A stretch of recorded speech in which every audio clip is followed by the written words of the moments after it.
Alana Dorsey was 7 months pregnant, alone at a gas station, when three white gang members decided she looked like an easy target. She didn't shout, didn't cry, didn't fight back. Not then. They laughed when she hit the pavement, thinking it was over, but they didn't know her husband. They didn't know he was a Navy SEAL, just home from deployment, or that he was watching the city from the shadows. They thought they'd sent a message. Instead, they started a war. Before we go any further, comment where in the world you are watching from and make sure to subscribe because tomorrow's story is one you don't want to miss. Late afternoon light stretched long and golden across the sun-bleached pavement of Harlan's Quick Stop, a roadside gas station sitting just off the main highway at the edge of a mostly forgotten town. The lot was quiet, the kind of stillness that made old buildings feel hollow and the silence around them feel deliberate, like the world had decided to hold its breath. A dusty blue sedan coasted slowly into the station, easing up to the third pump beneath the faded metal canopy.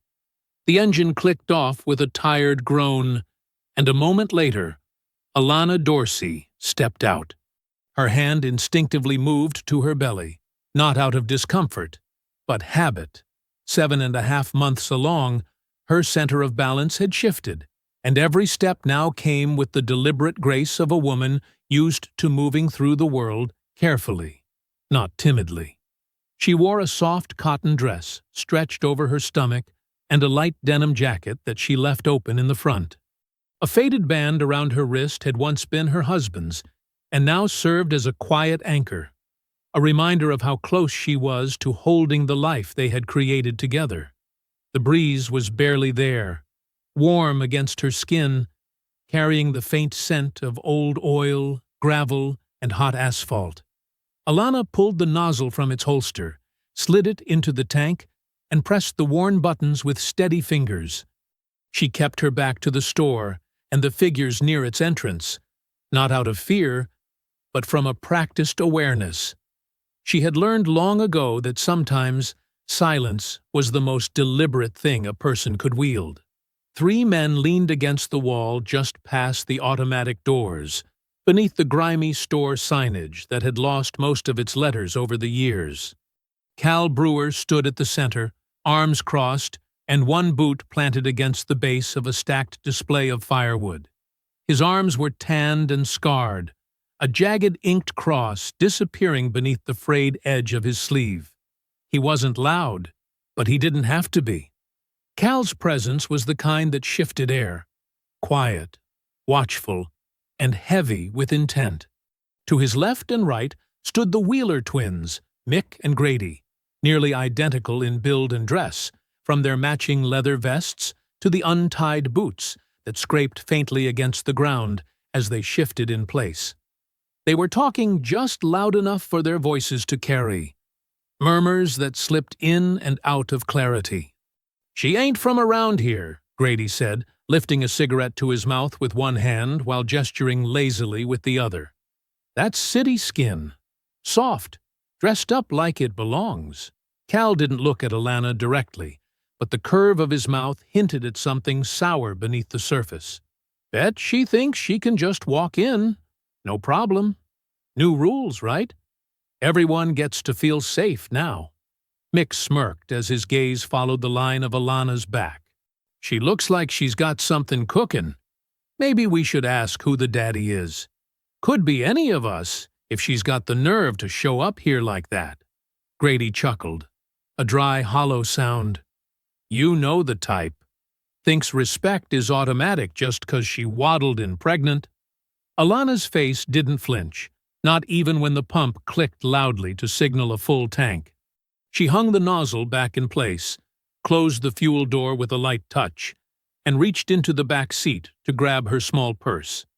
The gospel station she'd been listening to played softly inside the car, a woman's voice lifting praise between static and fading reception.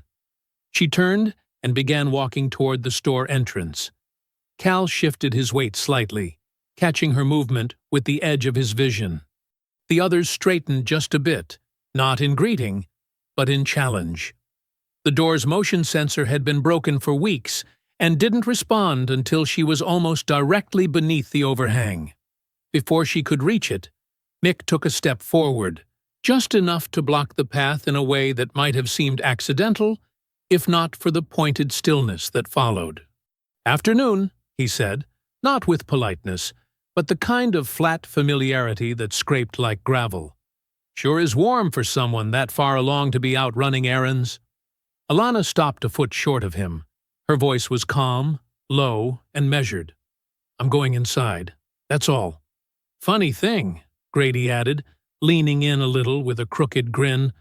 "A lot of people think this is just a regular old gas stop. But folks around here know who it belongs to." "Used to belong to," she said, without looking at him. "Now it belongs to the company that fixed your busted pump, and the cameras you thought weren't working." Grady's smile disappeared. Cal stepped forward. Not quickly, not aggressively. Just enough to let his body do the talking. "Nobody said you couldn't shop," he said, watching her closely. "We're just trying to figure out when folks stopped waiting their turn and started walking in like they run the place." "I didn't know waiting came with skin conditions," Alana said, her tone flat and unapologetic. "But since I'm here, and you're standing in the way, I'll ask nicely once." She stepped forward again. Cal's arm slid across the doorframe, blocking the motion sensor completely. His face didn't move, but the weight in his eyes shifted. "You don't get to tell me what to do. Not out here." Alana's gaze dropped to his arm, and then back to his face. She didn't raise her voice, didn't step back. "I'm not telling you anything. I'm walking past you. That's it." Grady muttered something under his breath. Mick laughed, a tight, bitter sound that didn't match his smile. And then, without warning, a shove. It wasn't dramatic. Not a punch. Just enough of a push to send her weight shifting too quickly over unsteady ground. Her foot slid across a patch of spilled oil near the edge of the walkway. Her hand reached out instinctively for the frame of the door. She didn't find it. The sidewalk caught her full on the side. A sharp cry escaped her lips. Not pain, not yet, but surprise and alarm. And her arms instinctively cradled her belly as her body twisted with the fall. The concrete scraped against her hip and shoulder as she hit the ground. But it was not the pain that locked her breath in place. It was the silence that followed, the weighted hush between her body and the sky, as though the world itself had frozen to see what came next. Gravel dug into her palms as she tried to lift herself, one elbow trembling beneath the weight of her own body and the second heartbeat she'd carried for 31 weeks. Above her, the gang hadn't moved yet. Cal stood closest, arms slightly raised, like he wasn't sure whether the fall counted as his or gravity's doing. Grady hovered behind him with an expression that flickered between amusement and tension, and Mick gave a short, uneasy laugh that didn't match the grim line of his mouth. Alana blinked once, forcing the blur from her vision, her cheek burning where it had scraped the pavement. Her hand pressed against her belly, feeling for movement, for anything that might tell her she was still carrying life, and not just memory. She lifted her eyes. And then she spoke. It wasn't a shout. It wasn't a cry for help or mercy. Her voice was clear and even, layered with contempt so pure it cut through the air like broken glass. "You needed 3 of you to shove a woman down," she said slowly, her lip trembling but her words intact. "And that's still the most any of you have ever accomplished." Cal's expression shifted. Not a flinch, just a stilling, like something inside him had gone suddenly quiet. Grady gave a sharp, barking laugh. "Well, would you look at that? She's got teeth." "You sure that thing inside you belongs to your man?" Mick added, crouching slightly, sneering at the sight of her holding her belly. "Might not even be his. Might be one of us. And you're just mad he left you with it." Alana's breath hitched, but she didn't look away. "All this, just because you know you don't matter without the fear." without people like me keeping you angry enough to feel tall. It was too much. Cal stepped forward and dropped his knee straight into her side, driving the full weight of his body into her abdomen. The air fled her lungs in a single helpless wheeze. Her back arched from the shock, her mouth opened, but no sound came. She tried to roll away, but Mick's boot came down hard on her lower back, pinning her in place. "Look at that," Mick said, his voice tight with breathless excitement. "Thought she was something." Grady stepped up then and kicked her square across the ribs. The sound was solid, final, a thud that echoed in her bones more than her ears. Her arms wrapped tighter around her stomach, trembling hands pressing down as if she could protect the child that hadn't even taken its first breath. But pain was blooming everywhere now, dull in some places, sharp in others, each jolt leaving her weaker, each second threatening to steal the last thread of consciousness. Cal leaned over her, his breath hot against her ear as he crouched. "I should crush that thing inside you," he said, his voice cold and matter-of-fact, like he was discussing a chore. "Save the world from another one of you." Her mouth opened, but no words came out. Just a strained gasp that scraped against her throat and vanished into the heat around them. Her arms, still wrapped around her belly, trembled violently as she tried to shift, to move, to make herself small enough that the pain might pass her by the next time they came in swinging. But her limbs no longer obeyed with certainty. Each breath she drew was borrowed, shallow and stuttering, like her body was already beginning to give up on itself. Cal's words still hung in the air, thick, vile, and irreversible. "I should crush that thing inside you," he'd said, as if what she carried was some threat, some offense to his sense of order, and not the last pure thing she had in this world. She wanted to respond, to strike back with something sharper than the boot print already forming across her spine. But her voice was gone now, buried somewhere beneath the thunder in her head and the fire spreading through her ribs. "I bet it's not even his," Grady said, stepping forward again, his boots scuffing against the edge of her dress. "Bet she got involved with some charity case, and now she's acting proud like it means something." "She was walking like she mattered," Mick muttered, still standing over her, his voice heavy with mockery. "But now look at her. Ain't even fighting back." Alana moved, barely. Just a slight shift of her hand, her palm dragging along the gravel until her fingertips found the thin strap of her purse. It wasn't a weapon. It wasn't a shield. But it was hers. And in that moment, having hold of anything felt like a lifeline. "Still trying?" Cal asked, almost amused. "Still think you can hold on to it?" He stood. The sun caught the metal buckle of his belt as he took 2 steps back. Not in retreat, but in preparation. There was no hesitation in his movement, no drama, no need for words. He simply drew back his leg and kicked her once more, full force, into her lower side. The sound wasn't loud. It didn't have to be. The moment it landed, her entire body curled involuntarily, folding in on itself with a sickening shudder. Her forehead slammed against the ground. Her legs twitched, her mouth opened in a silent cry, and her hands clutched her belly so tightly her knuckles went white. Something deep inside her shifted. She felt it. Not just pain, but absence.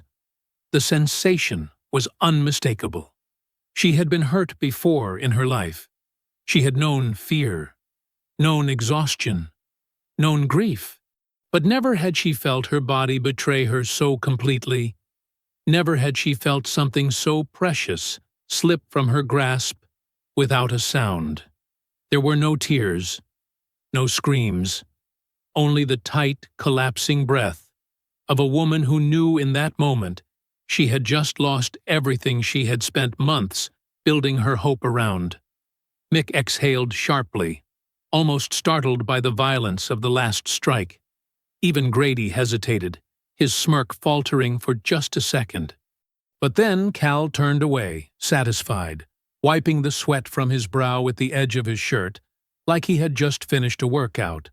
Nothing more. "That's enough," he said, voice flat. "She ain't getting up from that." Mick shifted his stance as if realizing, too late, that the last kick had gone further than any of them expected. His bravado thinned for a moment, not from guilt, but from the kind of hollow discomfort that came when brutality passed a line and left no room for laughter to fill the space. Still, he said nothing. Grady cast one last look down at her, not with concern or remorse, but with the narrowed gaze of a man who didn't like what silence felt like after violence. Her body wasn't moving.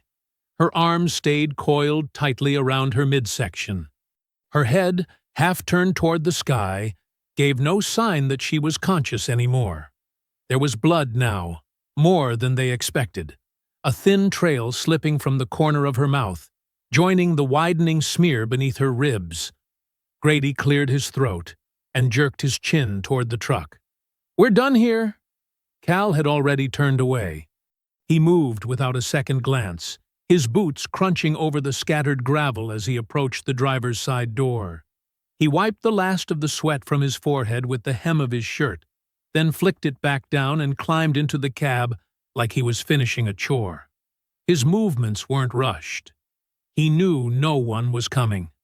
Not for her. Not for them. Mick opened the passenger door and slammed it shut behind him. "Bet she won't forget this lesson," he said with a grin, though it didn't quite reach his eyes. "Might not remember it either, depending on how hard we knocked her." Grady laughed at that, a shallow, nasal sound, and climbed into the back seat. "One less problem walking around this town acting like she owns the pavement." "She got what she deserved," Cal muttered as he started the engine. The Dodge roared to life with a growl. Its frame shuddered once before rolling backward in a wide arc, wheels skimming the edge of the sidewalk as they swung out onto the road. As the truck accelerated away, Mick leaned out the window, one arm resting on the doorframe, and shouted something unintelligible behind them, more mockery than words, more venom than thought. Laughter followed, loud and shrill, trailing behind them in uneven bursts, the kind of laughter meant to mask what their guts were already wrestling with.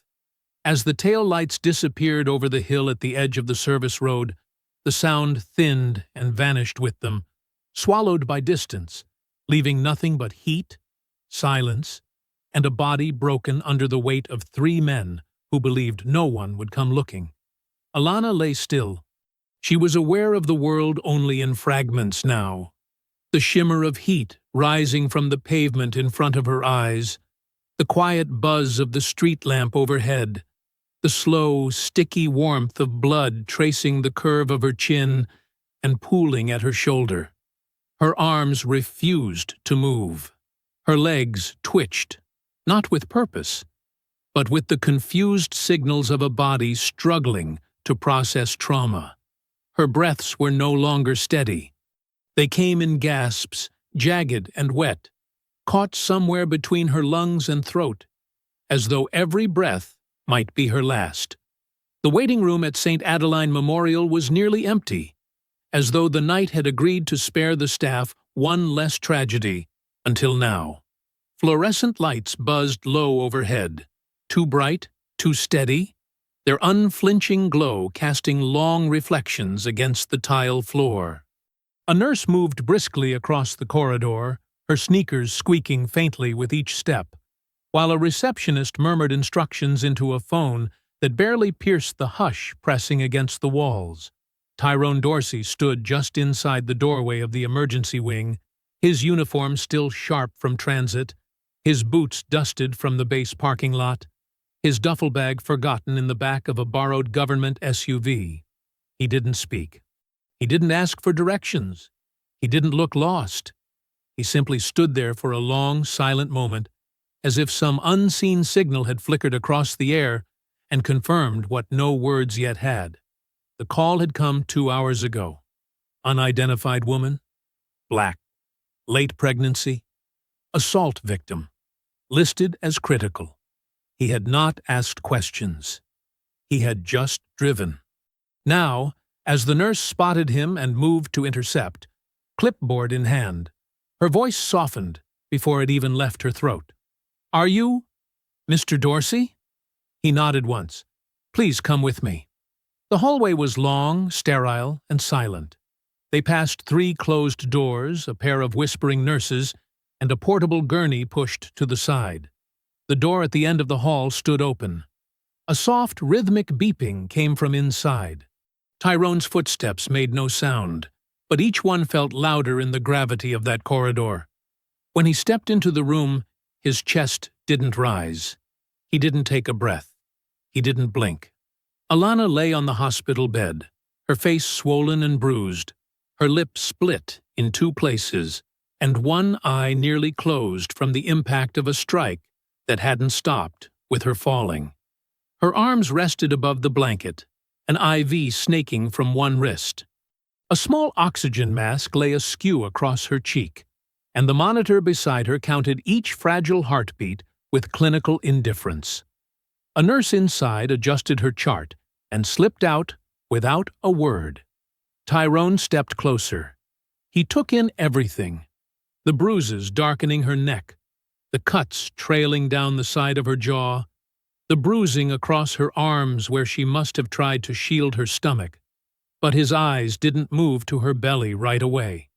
They hovered at her hand, still curled faintly inward, as if clinging to something that wasn't there anymore. The doctor entered behind him, her expression composed, but lined with exhaustion. "She's stable," she said softly. "There's no internal bleeding, and she's breathing on her own."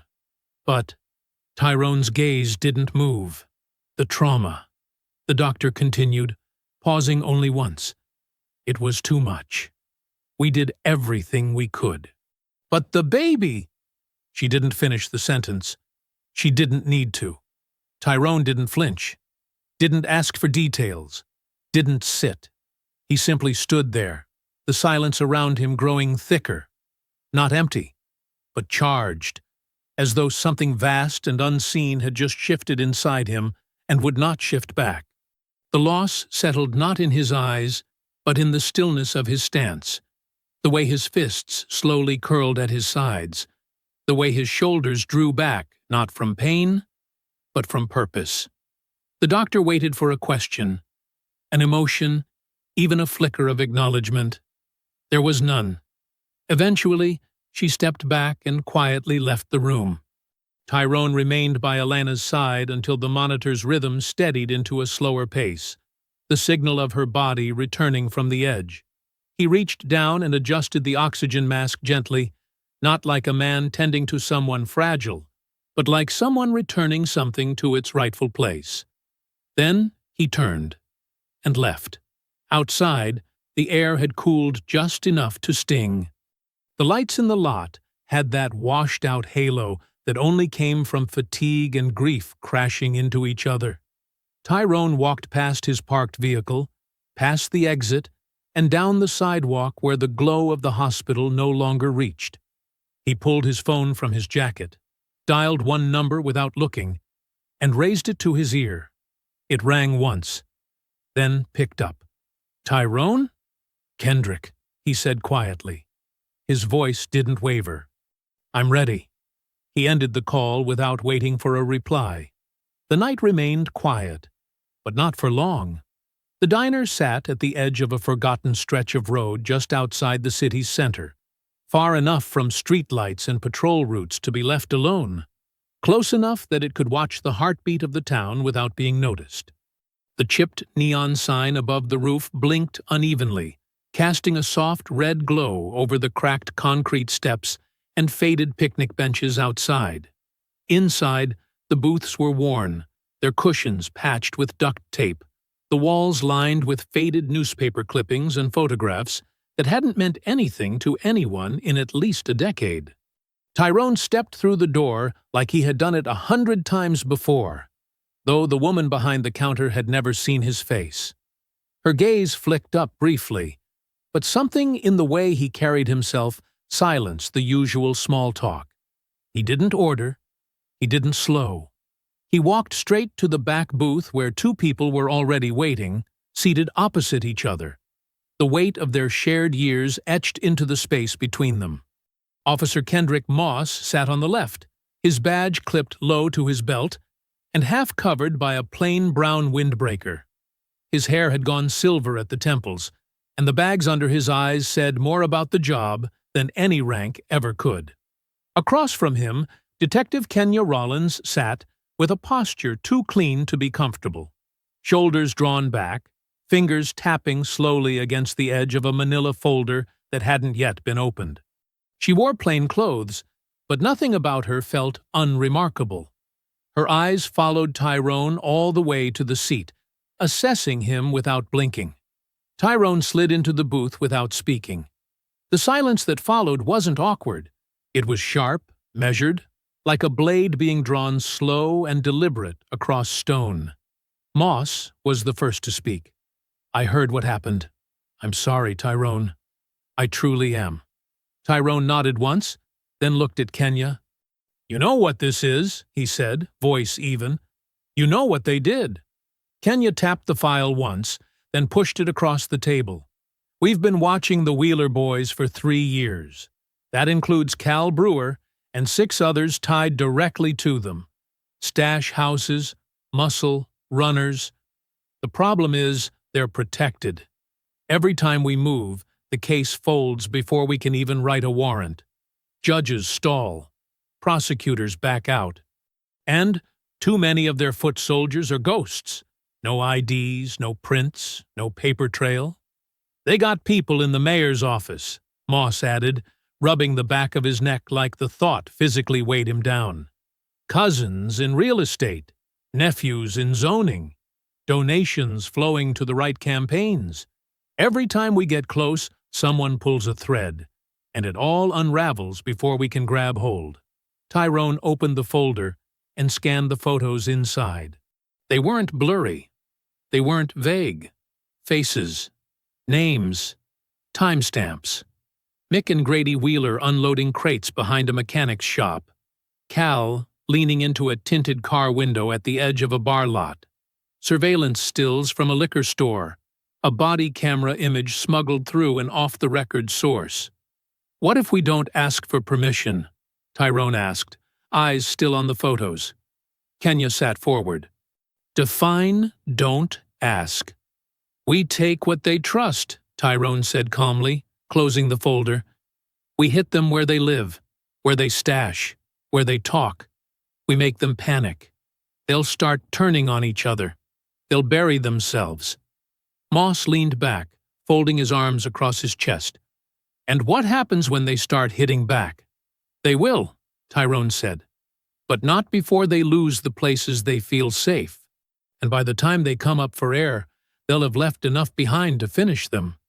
Kenya was quiet for a moment, then nodded slowly. "If we're doing this, we do it smart. No noise, no splashes. We log everything. Every move gets documented and tied to something clean. You take point on the ground, we handle the trail. Agreed?" Tyrone didn't hesitate. "Agreed." The next 3 days unfolded like reconnaissance in a hostile country. They mapped the patterns. Kenya provided times, cross streets, license plates. Moss traced the false IDs through city databases that hadn't been updated in years. They found the stash houses first. Modest buildings in hollow neighborhoods, guarded not by locked doors, but by the arrogance that no one would dare challenge them. Tyrone watched for hours before moving. The first hit came before sunrise. The house was quiet, the lights still dark, the men inside asleep or stoned into stillness. Tyrone bypassed the front entirely, circling to the rear where the fence had rotted beneath the weight of weeds. He moved silently, crouched low in tactical gear that bore no insignia, no flag, nothing to trace. He disabled the back camera with a short jab of his blade, eased the door open with quiet hands, and stepped into the hallway before a single floorboard had time to creak. The first man never saw him. The second woke just long enough to glimpse a shadow slipping past the doorway before the butt of a rifle knocked him clean into darkness. Inside, the place was worse than the pictures. Ammunition crates beneath the kitchen table. 2 rifles on the couch. Drugs bagged and sealed in clear rows. No locks, no guards, just entitlement. Tyrone didn't touch the drugs. He didn't steal or destroy. He photographed everything. He swept the room for intel. He slipped out the front door and disappeared into the pre-dawn haze before the street even stirred. Kenya arrived an hour later with a forged tip and a warrant from a judge who didn't realize what she was signing. The sun had barely crested the rooftops when the unmarked SUV came to a stop half a block from the now abandoned stash house. Its tires rolled slow, deliberate, not even kicking dust as they slid into place along the curb. Inside, Kenya Rollins kept her posture tight, one hand on the dash, the other clutching a clipboard that held the forged call record, carefully backdated to line up with a non-existent tip. The uniformed officers who joined her later were just props. They followed her lead, swept the perimeter, and went through the front door without resistance or urgency. The inside of the house was quiet, too clean, too vacant, like someone had left in a hurry but taken nothing with them. But the evidence had been left untouched. Rows of small bags, cash stacked tight and low behind a false panel. Ammunition boxes tucked under a stained mattress. Kenya called it in as textbook. She let the city's press hear what they needed to. Drugs and firearms seized in a neighborhood no one cared about. Another small win for law enforcement. But the people who cared the most weren't in the press rooms. They were in the warehouse 10 blocks away, where Cal Brewer stood with his arms crossed, lips pressed into a line, eyes locked on the metal table in front of him, as Mick and Grady Wheeler circled like animals sniffing the edge of a snare. "They didn't take $1, Mick said, pacing back and forth. "Not a single bag, not even one of the guns." "That don't sound like a junkie hit." Grady leaned on a crate of stolen copper wire, eyes narrowed, jaw twitching. "And the cops, they show up an hour later with a perfect damn warrant. Somebody knew. Somebody tipped them." Cal didn't move. He stared at the table for a long time, unmoving, and then finally turned his head slightly toward the wall, where a corkboard sat half-filled with Polaroids and handwritten schedules, deliveries, shifts, expected drop times. It wasn't law enforcement who should have had that house mapped to the minute. It was them. "You think we got a rat?" Mick asked. Cal didn't answer right away. His silence spoke louder than agreement.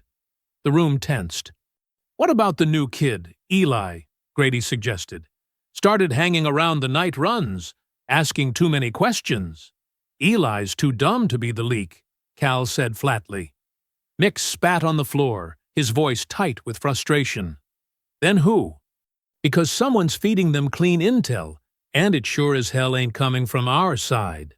Cal turned to the board, his finger tracing a delivery route from the gas station to the chop yard, then down toward the warehouses by the docks. "We moved the rest tonight. All of it. Every crate. Every pill. We go dark for a week. Anyone doesn't like it, they can take a walk." Mick frowned. "You think going quiet's gonna fix?" "I think," Cal interrupted, voice low and sharp enough to cut the air, "someone just declared war without saying a word. And I don't fight loud. I fight clean." Across the street, in a rusted-out truck parked behind an overgrown fence line, Tyrone Dorsey watched the tension unfold through a borrowed long-lens camera. He didn't need to hear the words to know exactly what was happening. The movement, the shouts, the sudden change in posture, all of it painted a picture he'd seen too many times in places halfway across the world. Fear had entered their house. Not because someone had attacked them in broad daylight, but because something had been taken that they couldn't track. Control. Routine. assurance. Those were the foundations their power was built on. The moment one piece cracked, the rest would begin to shift. He sat still, shoulders relaxed, not because he was calm, but because stillness made people disappear. From behind tinted glass, he watched Mick kick over a chair and storm out of the room. Grady followed a few minutes later, cursing into his phone. Cal remained behind, motionless again, arms crossed as he studied the board like it owed him answers. They were hunting shadows now. That's what he wanted. Tyrone turned the lens slightly, scanning the adjacent building, noting license plates, shift changes, routes in and out. He cataloged everything, not because he planned to hit them now, but because the right moment would only come once, and when it did, there would be no margin for hesitation. The air hung heavy as the city slipped into darkness, not the kind of quiet born of peace, but the stillness of a place waiting for something to snap. Somewhere beyond the warehouses and back alleys, the Wheeler crew began to fracture beneath the weight of its own secrecy. Calls were made, cars rerouted, meetings rescheduled and scrambled.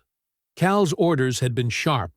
Shut down operations for 72 hours, no drops, no pickups, no chatter, but paranoia had a way of making men feel trapped inside silence.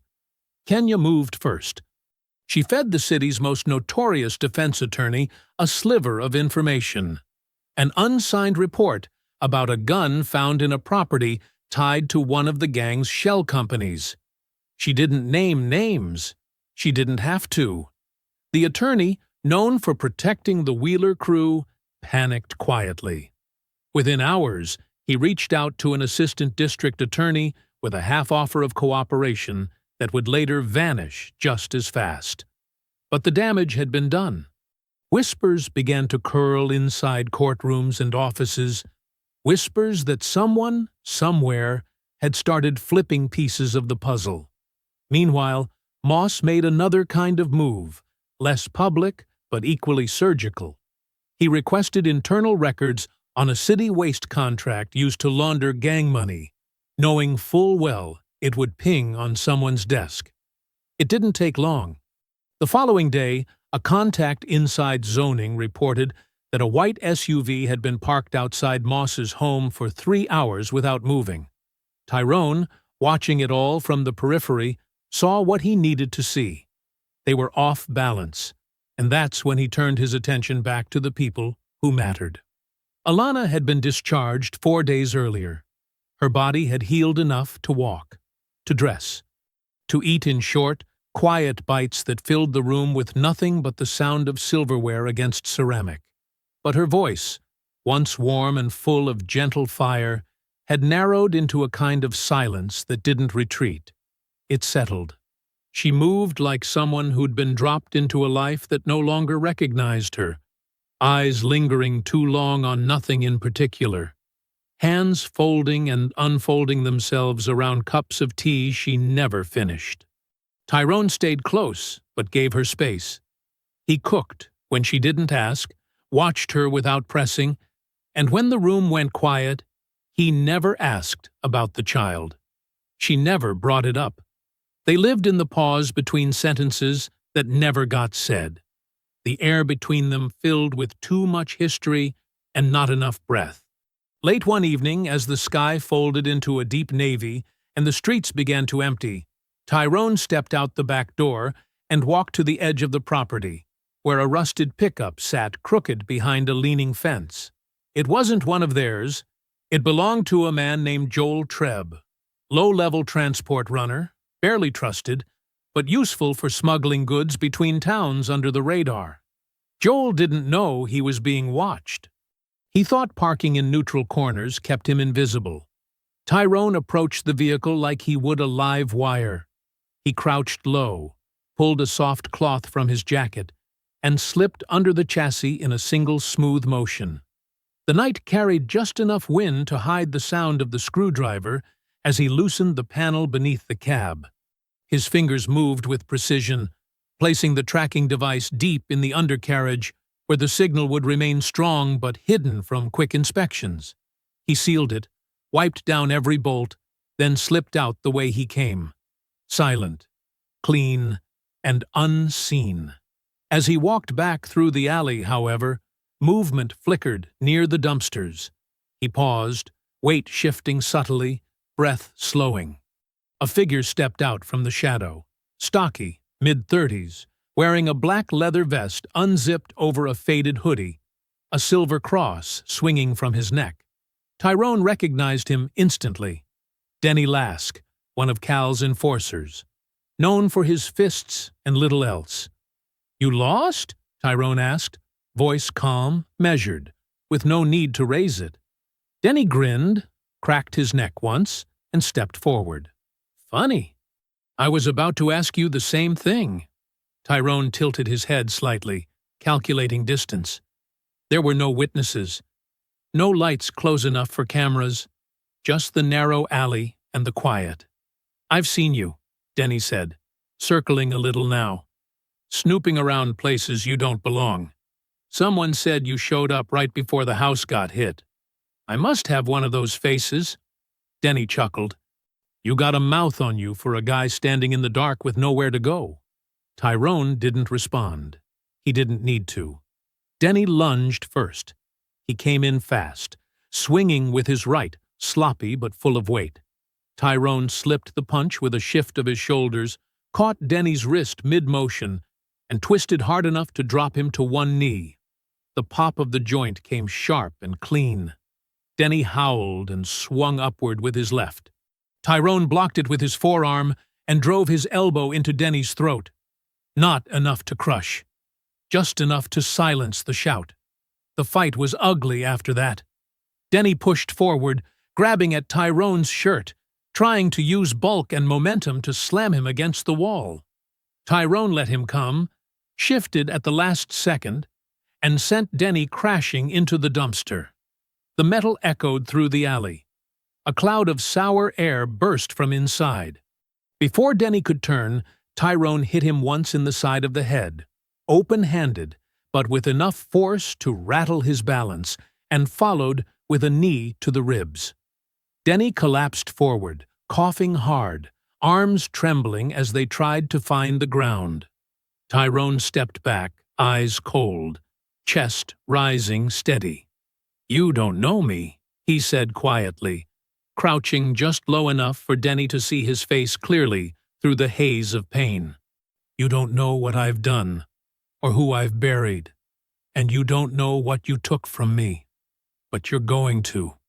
He stood, wiped his hands on his jeans, and disappeared into the dark as fast as he'd come. Behind him, Denny lay coughing blood into the gravel, his eyes wide with something he hadn't felt in years: fear. Not because he lost, but because whoever just broke him didn't even look angry. The retaliation came not as a warning, but as a message wrapped in fire and glass. At 3:18 a.m., the front porch of Harlan's Market, a corner store owned and operated for 23 years by Elijah Benton, a retired Army cook and one of Moss's oldest friends, was lit up like a signal flare. A Molotov cocktail sailed through the air with the arc of something rehearsed, something practiced by hands too comfortable with violence. The glass shattered against the wooden rail, and in the seconds that followed, the flames spread with unnatural speed. The fire licked up the siding, crawled across the roof like a living thing, and wrapped itself around the porch beams until the entire storefront glowed in shades of orange and black. Inside, Elijah's teenage nephew had been sleeping on a cot near the back office. He woke coughing, stumbled out barefoot, and got clear just before the second bottle hit. The building didn't collapse, but it was gutted by morning. Walls blackened, shelves scorched, smoke staining the ceiling like ghost fingerprints. The footage, pulled from a grainy security cam across the street, showed a van with no plates and 3 men in masks moving fast. They didn't speak. They didn't hesitate. They came to burn, and they left without looking back. By sunrise, Word had spread through the precinct and the street. This wasn't just a warning. It was retaliation.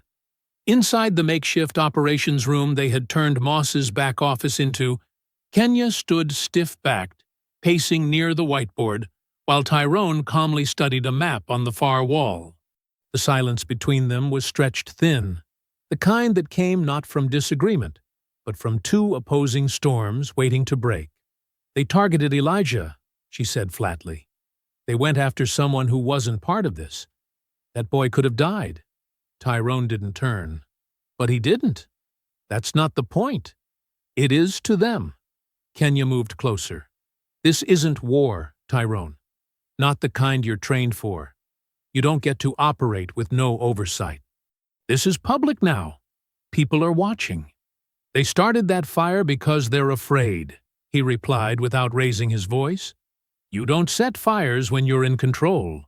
You do it when you're trying to smoke out a threat you can't see." She narrowed her eyes, the weight of everything pressing hard against her ribs. "Then we pause. We regroup. We use this moment to gather intel, not throw more gasoline on a fire we can't contain." Tyrone finally turned. His gaze was steady, calm, anchored in a grief so deep it had passed through anger and come out on the other side as something colder. "They already started the war," he said. "I'm not pausing." Kenya didn't respond right away. She studied him for a long moment, then exhaled and stepped back. Her silence, not approval, but surrender to momentum she could no longer redirect. The next target wasn't a stash house or a runner. It was a warehouse just off the river, owned on paper by a holding company, but known in their circles as one of Cal's personal drop sites. The kind of place that didn't move product often, but when it did, it moved large. Kenya's files included blueprints, delivery schedules, and infrared footage taken over several weeks. Tyrone took that data and walked the perimeter in person, noting the gaps the drone hadn't caught, the shifting patterns of guards who believed they were too deep in shadows to be seen. He waited 2 nights, watching as the rotation thinned, and then made his move. There were 2 guards outside, both armed but relaxed. One smoked, the other scrolled through his phone. They didn't see Tyrone coming. He came in low, silent, a shadow among shadows.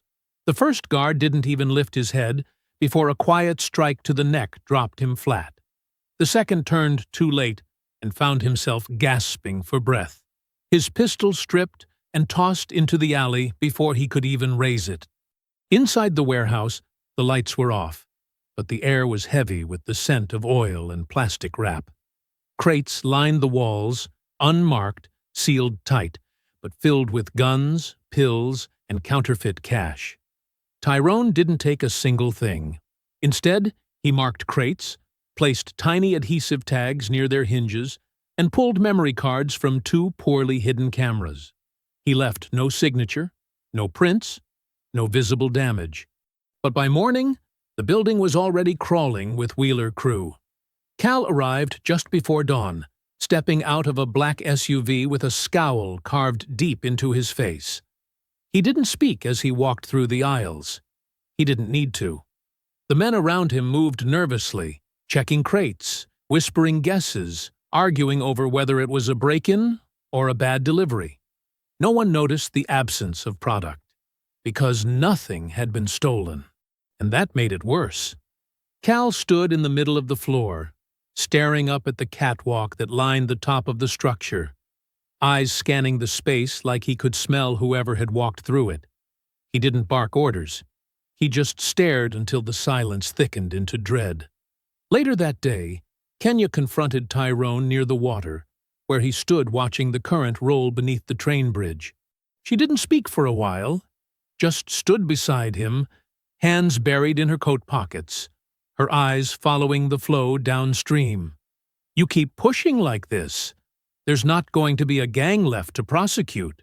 Just chaos, fear, violence in all directions." "That's what they gave her," Tyrone said quietly. "And when it's over, then what?" He turned to her then, the muscles in his jaw tight, his gaze unreadable. "I want to bury them," he said, in a silence they can't explain. Kenya looked away, eyes tracing the horizon, as if hoping the river might carry the weight of what was coming. And in the distance, at the edge of the warehouse district, a white van had just pulled into the alley behind a church-run community center. Inside were two men with bruises on their knuckles and soot on their jackets. Men who didn't know their next move would be the first one that sealed their end. The sky was overcast that morning, the kind of thick gray that muted the colors of everything it touched.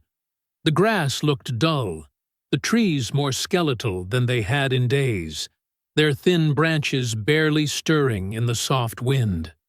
The small cemetery sat just beyond the edge of the neighborhood, tucked behind a chain-link fence with a rusted gate that creaked when pushed open. The ground was still soft from the rain the night before, damp soil clinging to every step, like it hadn't yet decided to let go of the weight left behind. Alana Dorsey moved without haste, her posture composed but marked by the kind of quiet that followed a storm no one else had heard. She wore a charcoal-gray coat that hung just past her knees, the belt cinched loosely at the waist, sleeves slightly long, hands tucked inside with fingers curled around a small bundle of fabric. She hadn't come to talk. She hadn't come to pray. She had come to place something where it no longer had a home. When she reached the narrow plot marked by a low stone no taller than her shin, she stopped and stared down without kneeling. The grave bore no name, no inscription of life or dates, just a clean, simple line chiseled in muted relief across the face of the marble. Loved without breath. There were no flowers, no trinkets, just damp earth, the flattened impression of past visits, and the solemn silence of a life that never had the chance to speak for itself. Alana slowly removed her right hand from the coat and unfolded the blanket she had been holding, a soft, pale blue square that still carried the faint scent of baby lotion and home. She lowered herself to one knee with quiet care, pressing the cloth gently against the stone before smoothing the corners with her palm. Her touch lingered just long enough for the breeze to lift the edges slightly before falling still again. She didn't cry. Her face held no expression of outward sorrow, but the silence around her deepened as if the earth itself recognized what was being surrendered. She stood, adjusted her coat, and turned away from the grave without a backward glance. Her footsteps moved slowly along the worn path back toward the road, gravel crunching faintly beneath her boots, the weight of her loss trailing just behind her, but never fully out of reach. What she didn't see, at first, was the black SUV parked just beyond the cemetery fence, angled half toward the road like it had stopped but hadn't yet decided whether to stay or follow.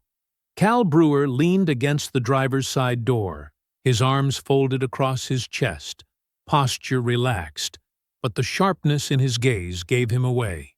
He watched her move with the eyes of a man who had expected something else, regret, fear, maybe even collapse, and found himself unsettled by the quiet resolve in her stride. When she passed by the edge of the fence and stepped onto the sidewalk, he pushed off the car and followed.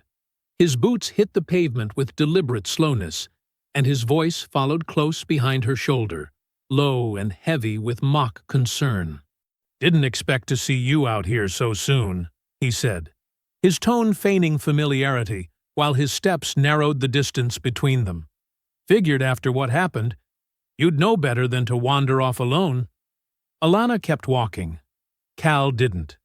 He matched her pace for several strides, moving close enough that she could hear the scrape of his jacket against his jeans, the subtle edge of threat nestled beneath each word he let spill into the space between them. "I mean, I get it," he continued, voice steady. "Some folks don't know when to stay down. They take a hit, they think they can just get back up and pretend nothing changed. But you got the kind of face that makes people think twice." makes them remember. Alana's pace didn't change. Her chin lifted slightly higher now, eyes focused on the path ahead, every part of her refusing to react in the way he clearly hoped she would. "You think this little walk makes you strong?" he asked, the bite behind the words finally rising. "You think showing up like this means something?" And then he stopped. Not because she had turned or spoken, but because something shifted behind him. A presence, silent and unmoving, settled into the air with such certainty that it made Cal's body go still before his mind caught up. He turned slowly, not in panic, but with the cautious awareness of a man whose instincts told him the balance of power had just shifted. Tyrone Dorsey stood less than 10 feet away. He didn't speak. He didn't move. He simply watched. His hands were loose at his sides, his stance neither wide nor aggressive, but there was something in the stillness of his presence that made every muscle in Cal's shoulders tighten at once. His expression held no fury, no need to assert dominance, only a calm that felt far more dangerous than any threat spoken aloud. Cal swallowed once, his breath hitching just enough to betray him. The weight of Tyrone's gaze didn't waver, and though no words passed between them, the message was carved deep into the silence. This would never be allowed again. Cal backed away slowly, his boots retreating step by step toward the SUV without a sound. He didn't glance at Alana, didn't mutter anything further. His bravado had wilted in the space of a few seconds, and when he reached the vehicle, he climbed in with hands that didn't shake but moved just a little too quickly to be confident. Tyrone remained where he stood until the SUV turned the corner and vanished into the long row of trees. Only then did he step beside Alana. She didn't thank him. He didn't expect her to. They walked the rest of the way in silence, the kind that wasn't awkward or restrained, but shaped by the shared understanding of people who had both been pushed to the edge of something irreversible. The air in the safe house had thickened, not with smoke or dust, but with the weight of information too potent to ignore. The gang runner they'd flipped, Julius, a lanky kid barely out of high school with shaking hands and a busted lip, sat slumped in the corner of the room, head low, eyes flickering with the exhausted tension of someone who had just stepped over a line they could never uncross. Kenya stood near the wall, arms folded, her gaze sharp as glass, as she replayed his statement aloud, piece by piece, ensuring the words held up under pressure. Grady and Mick weren't just hustling guns and moving product across county lines anymore. According to Julius, they had leveled up, organizing a deal that extended beyond state borders, a trafficking pipeline disguised under shell corporations and burner companies. The shipment scheduled for pickup wasn't small. It was significant enough to require armed transport, falsified manifests, and a payout that would move millions once it cleared. Kenya didn't flinch when she said it, didn't dramatize or exaggerate. She simply laid the file open on the table, maps and intercepted messages arranged like pieces of a net tightening around the gang's leadership. Tyrone stood across from her, unmoving, the creases in his shirt still pressed from the morning, his eyes flicking between the photographs and the notes without a single word wasted. Moss paced slowly behind them, the uneven rhythm of his steps a quiet percussion against the hardwood floor. He hadn't slept much, not since the retaliation at Lenny's shop left flames curling up the walls and a lifetime of hard work nearly reduced to ash. That fire hadn't taken a life, but it had drawn a line in the sand. The message had been sent loud and clear. Back off, or the next one won't be so clean. But none of them were backing off. When Kenya closed the file and looked up, Tyrone didn't ask for options. He gave only one word: intercept. No vote was needed. No plan B was drawn. Within hours, the location had been confirmed, the time synchronized, the equipment packed with clinical precision. It wasn't a government-sanctioned op, but it moved with the same discipline, each person locked into their role. no room for second-guessing. The target was a converted freight hub on the edge of the industrial district, its security a thin blend of bribes and assumptions, its cover so tight they thought they were invisible.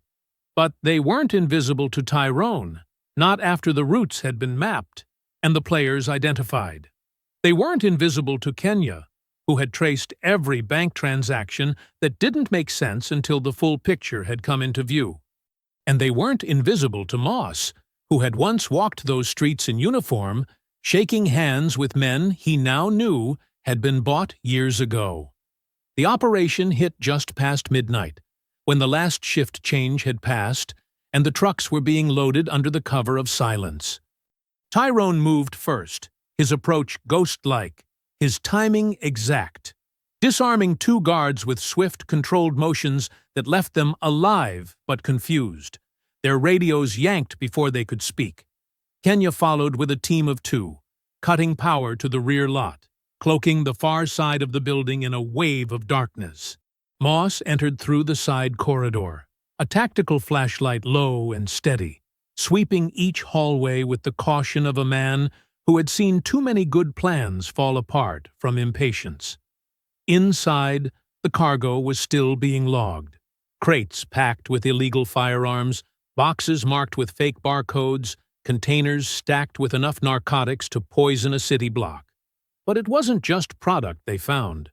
Beneath the floorboards of the supervisor's office, Tyrone uncovered something far more dangerous. A locked steel case containing 3 burner phones, 2 encrypted USB drives, and a bound leather ledger marked only with the initials VC. Kenya snapped on gloves and cracked the first phone open. The messages were coded but dated, running back nearly 3 years, with references to weekly deposits, coordinated drop points, and payoffs tied to badge numbers. Not street names, but identities buried inside the system. She moved faster after that, scanning the ledger, matching initials to known aliases, her lips tightening as the threads began to connect. By the time she reached the end of the book, the confirmation came not from the last page, but from what had been folded inside it. A photocopy of a municipal badge ID. Deputy Chief Harold V. Colton. Kenya didn't speak right away. She stared at the page for several long seconds, her hand steady, her breathing measured, but her jaw locked so tight it looked as though she were holding back something volcanic. Moss, who had been checking the remaining crates, turned when he saw the change in her expression. She handed him the paper without ceremony. He read it once, then again. And when he looked up, his voice wasn't loud, but it carried the kind of weight that silence couldn't ignore. "I trained under that man." The admission didn't change anything, but it cracked something. Not in Moss's loyalty, but in the history that had once guided it. The man who had shaped his early years in uniform, who had signed off on every commendation, every suspension, every off-the-record reprimand, had been the same man laundering money through the very gang that had nearly burned their city from the inside. Tyrone looked at him without pity, without shock, but with the shared recognition of someone who had long ago stopped assuming that the uniform meant honor. He nodded once, then turned back to the room, his attention already moving toward the implications of what they'd just unearthed. This wasn't just about retaliation anymore.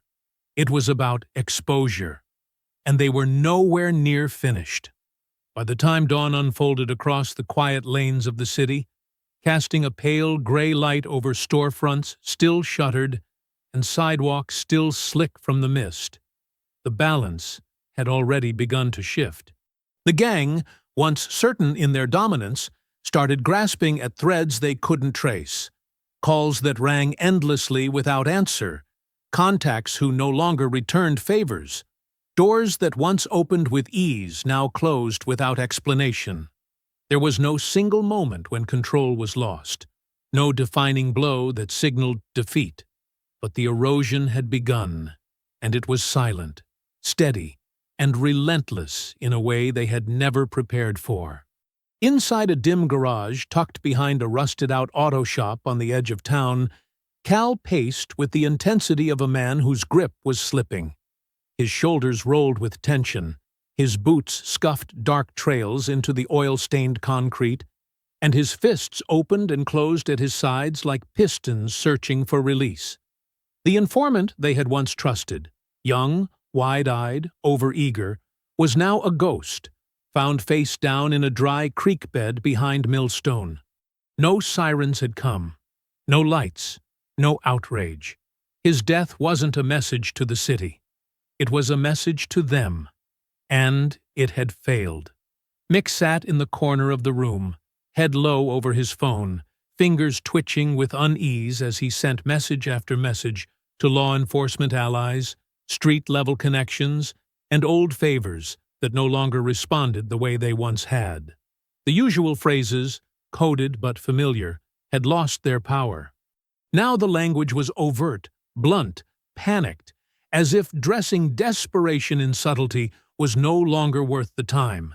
Every reply came slower, some not at all, and none of them brought reassurance.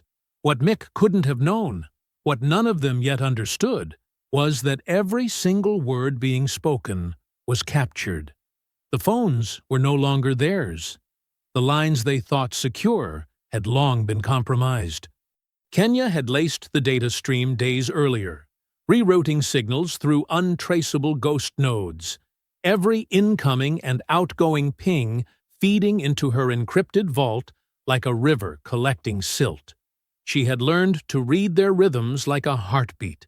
When they were most anxious, when the threats came too quickly, when silence screamed louder than words. This wasn't surveillance, it was orchestration. And the real symphony began with Grady. He had been assigned a simple task: pressure a councilman known to speak a little too freely on late-night radio shows, the kind who believed his title gave him just enough armor to nudge at the gang's influence without consequence. Grady arrived sloppy, high on overconfidence, not knowing that the storage unit next to that office had been wired wall-to-wall just 2 nights earlier by Moss and Tyrone. The two men hadn't spoken much as they calibrated the receivers and set the recorders, their movements efficient, practiced, and without hesitation. They didn't need to talk. They already understood what would happen. When Grady stepped into the building and started mouthing off, rattling off council names, using phrases like vote insurance and monthly fee, they caught it all. Every sneer, every thinly veiled threat, every chuckle laced with contempt. He had no idea he was laying his own grave in real time. The recording didn't go to the authorities. It went somewhere better. Kenya uploaded the trimmed, enhanced file to a temporary cloud server, stripped metadata, anonymized the source, and sent it to a local journalist with a reputation for exposing corruption and a long-standing grudge against the city's failure to protect its black residents. The journalist didn't hesitate. By mid-morning, the audio was running on every major channel and being passed around social media feeds like wildfire. What had once been whispers became headlines, and Grady's voice, once barked with impunity in the shadows, now echoed across every household that cared to listen. There was no deniability, no angle left to spin, no silence that could hold against the weight of that voice, admitting what so many already knew but hadn't heard so plainly before. By the time the first wave of media descended on City Hall, the mayor's office had already issued a carefully worded non-statement. But the damage wasn't political, it was personal, and the most powerful blow hadn't even landed yet. The next city council meeting, normally sleepy and procedural, was packed shoulder to shoulder with reporters, concerned citizens, activists, and quiet, watchful figures from agencies who had stayed uninvolved until now. The room buzzed not with shouting, but with that expectant stillness. The kind of hush before a verdict, before a storm. That was when Alana entered, her steps slow but unwavering, her face calm, not blank, just composed in a way that demanded the room meet her on her terms. She wore navy, deep, unyielding, standing beside Tyrone without touching him, but never drifting from his side. She didn't address the room. She didn't need to. Her presence alone, bruises faded but not forgotten, said everything that needed to be said. Across the room, Cal saw her. The moment his eyes found her, something shifted. Not visibly, not to anyone else, but Tyrone caught it. The flicker of recognition, of discomfort. The kind of dread that creeps in when the thing you thought was gone stands in front of you again. Unbroken. Alana didn't lower her gaze. She didn't soften. She didn't flinch when murmurs rippled through the crowd, or when phones rose to capture her face. She just stood. Cal hesitated, his bravado thinning under the weight of a silence he couldn't command. He looked away first, jaw tight, shoulders braced, but unwilling to confront what she represented. The ghost of what they tried to erase. The living proof of their failure. Tyrone didn't speak. He didn't move. But in the brief glance Cal gave him before turning away, there was no mistaking what passed between them. It wasn't anger. It wasn't threat. It was inevitability. And this time, there would be no exit. The mechanic's yard was bathed in the muted glow of fading sunlight, casting long, distorted shadows over rusted metal frames and cracked concrete surfaces stained with decades of oil and neglect. Tyrone stood near the yard's center, breathing steadily. The quiet around him not comforting, but heavy, thick with the weight of a history that had been left unresolved for far too long. It was the kind of silence that gathered in a place accustomed to pain, where stories ended harshly, and justice was more often whispered than shouted. Not far away, Officer Kendrick Moss sat quietly in his unmarked car, hands resting loosely on the steering wheel, eyes distant and focused on something that had happened years before, a memory still sharp enough to cut. He had been younger then, his badge shiny and new, his uniform crisp with idealism. It was an evening much like this one, darkening skies, streetlights flickering to life. He had been on patrol when he heard the cries, urgent pleas muffled by cruel laughter. He saw the assault clearly, recognized the cruelty etched on the faces of the gang members who towered over their victim. A young black man whose only crime had been walking the wrong street at the wrong time. Moss had moved to intervene, his hand on the radio to call for backup, adrenaline surging with the urgency to protect. But senior officers, ones who had trained him, men he had once admired, had appeared from nowhere, their faces calm, eyes detached, telling him to stay back, to let it play out. "You can't stop everything, Moss," one had said, placing a firm hand on his chest. "Some things you have to let happen. It's how things stay balanced." He'd never forgotten that moment, never forgotten the way his blood had run cold, never forgotten how he'd stood there helplessly as those officers allowed brutality to proceed unchecked. For years he had carried that memory like an anchor, the weight growing heavier with every injustice that slipped quietly past without acknowledgement, without reckoning. He had waited too long, but tonight felt different. Tonight felt like the balance might finally shift. Across town, Kenya Rollins stood in the cramped office of the precinct's records room, her fingers carefully sorting through files that held too many stories, too much pain, too little justice. Her movements were meticulous, precise, driven by a memory equally painful and fresh. Her cousin, a bright-eyed college freshman who dreamed of medical school, had once walked these same city streets, smiling, unaware that his path had already been marked by those same ruthless men who controlled the corners, the gang whose grip on the city had gone unchecked far too long. When he was killed, his death was reduced to a cold file, buried deep within a system uninterested in justice, marked merely as collateral damage in a war that authorities preferred to pretend didn't exist. "I won't let them erase you," Kenya whispered softly, placing her hand atop the thick stack of paperwork. Her resolve hardened further, eyes clear, steady. This paperwork wouldn't disappear. Not this time. This was more than personal. It was essential. She was tired of watching lives reduced to faded documents and buried files. Back in the mechanic's yard, Mick finally stepped out from the shadows, his gaze locked onto Tyrone with the wary tension of a man who knew his time was running out. He approached slowly, each step deliberate, trying to mask his apprehension beneath a veneer of false bravado. "Came here alone?" Mick asked, a sneer twisting his face into something ugly and defensive. "That doesn't seem smart, Navy man." Tyrone didn't move immediately, his expression unreadable, calm as the surface of still water. When he spoke, his voice carried no anger, just quiet certainty. "Smart isn't why I'm here, Mick.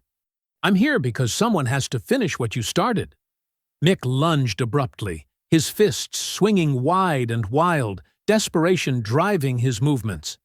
Tyrone reacted instinctively, sidestepping the assault, hands quick and precise, redirecting Mick's momentum so that he crashed into a pile of rusted engine parts.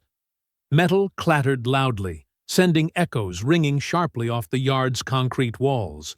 The fight erupted then, fierce and unforgiving, brutal in its immediacy.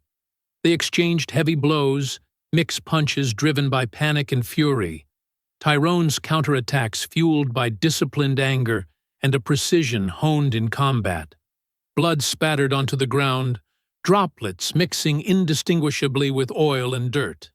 Mick grabbed a heavy wrench, swinging it violently toward Tyrone's head, the metal grazing his shoulder in a flash of pain that sharpened his focus even more clearly. With relentless calm, Tyrone pivoted, striking Mick's wrist sharply, disarming him with a methodical precision. Another blow to Mick's jaw sent him reeling backward, stumbling against the hood of a rusted pickup, gasping for breath. Tyrone moved in swiftly, gripping the collar of Mick's jacket, forcing him to face the consequences that waited just beyond this moment. "You can't outrun what you did, Mick," Tyrone growled, his voice even, relentless. "You won't bury this. Not ever again." Mick didn't answer, not with words. He spat blood to the side, wiped his mouth on the back of his hand, and snarled with the defiance of a cornered animal. His fist flew upward, catching Tyrone off guard with a knuckle-bone hook that slammed into the side of his face, rattling bone and bursting skin just beneath his eye. Tyrone staggered back a half step, blood already warm on his cheek, blinking past the sting. But he didn't fall. He didn't retreat. "You think you're better than us?" Mick roared, charging again, his shoulder lowered, aiming to drive Tyrone back into the metal framework of a dismantled lift. The collision was thunderous. Tyrone's spine cracked against the steel beam behind him.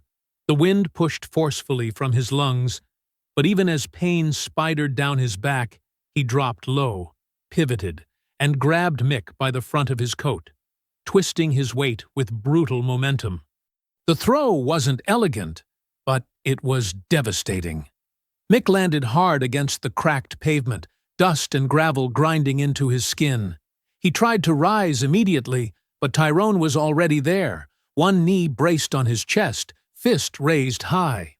The first punch landed with a dull, sickening thud. The second was worse. Mick's head snapped sideways, blood streaking from his nose, his mouth already swelling. He still didn't stop. He kicked up hard, catching Tyrone in the ribs, and scrambled free, rolling across the ground and reaching blindly for the first weapon he could find. His hand closed around a jagged piece of exhaust pipe, maybe 18 inches long, black with soot and rusted at the edge. He swung it in a wild arc, missing Tyrone by inches, the metal whistling past his shoulder. Tyrone advanced with care now. No hesitation, just the poise of a man who'd fought for his life in tighter corners than this. He ducked under the next swing, caught Mick's wrist, and twisted until joints popped and the pipe clattered away. But before he could follow through, Mick rammed his head forward again, a second headbutt cracking across Tyrone's already bloodied cheekbone. This time, Tyrone went down on one knee. Mick seized the moment, straddling him, fists pounding down. The blows were raw, full of panic and hate. "You should have stayed buried overseas," Mick hissed between grunts. "Should have died like the rest of them." Tyrone didn't answer. He took the hits, let the pain sharpen him, ground his foot against the pavement for leverage, then drove upward with all the force he had left, his forehead smashing square into Mick's chin with a bone-jarring crack. Mick reeled, dazed, and Tyrone surged up from the ground like a storm unleashed. 3 punches, fast and heavy, broke through whatever defense Mick tried to throw up. One to the stomach, folding him. One to the throat, choking him. One to the temple, dropping him. Mick collapsed against the tire wall, coughing, face slick with blood, ribs rising and falling like a collapsing tent. "You think I came here to beat you?" Tyrone asked, wiping blood from his own jaw, his voice rasping but clear. "I came to end what you started at that gas station. That woman you laughed at. She's the reason you're not dead right now." Mick blinked slowly, dazed, unfocused. Tyrone stepped closer, crouched, grabbed his collar again. "You see, I wanted you to feel this. The fear, the breath you can't catch, the pain, because she felt it. And still, she stood. And I'm not leaving until you know exactly what it means when someone stands back up." Behind them, tires screeched softly on the gravel outside. Red and blue lights cast flickering halos across the yard. Moss stepped in first, sidearm raised, his face grim but measured. Tyrone stood, breathing hard, blood still trickling along his temple. Mick tried to crawl. Moss walked over, cuffed him hard, wrenching both arms behind his back without ceremony. "You're done," Moss said, his voice cold, a lifetime of restrained fury carried in that single phrase. "You don't get to disappear. You don't get to vanish behind some paperwork. Not anymore." Kenya appeared behind him, clutching the sealed warrants, eyes locked on Mick's broken face. Her lips didn't move, but the look she gave him told him everything. He'd become part of the system he helped poison, and now that system was finally turning on him. As the officers dragged Mick toward the waiting car, Tyrone stood still, every joint aching, every muscle burning, but his posture unbroken. This wasn't victory. It was survival wrapped in justice, and it had been earned the hard way. The noose had tightened, and now it held. The precinct's cramped evidence room felt smaller than ever beneath the dim overhead lights, a tense silence filling every corner of the space as Kenya Rollins hunched forward, her fingers moving rapidly across the keys of an old laptop. The screen illuminated her face with a soft bluish glow, highlighting the tight lines around her eyes, her expression focused, driven by a determination born from years of buried frustration finally surfacing into clarity. Beside her, Moss paced quietly, his breathing steady but burdened, eyes frequently darting to the door as though expecting an interruption at any moment. Behind them, Alana sat patiently, her composure calm but edged with quiet intensity, her gaze carefully studying each symbol on the laptop screen as Kenya fought with the encryption. The USB they had recovered from Mick's arrest, an innocuous-looking drive that held far more secrets than any of them could have anticipated, resisted all conventional methods of decoding, its layers of security dense and sophisticated. Kenya exhaled softly in frustration, shaking her head slowly, fingers momentarily paused above the keyboard. "I've tried every code breaker we have," Kenya murmured quietly, glancing toward Alana, her tone respectful yet hesitant. Whoever built this encryption knew what they were doing. Alana leaned forward slightly, her eyes narrowing thoughtfully. She extended her hand gently. "Let me try," she said softly, without urgency, her voice steady with a quiet confidence that drew Kenya's attention instantly.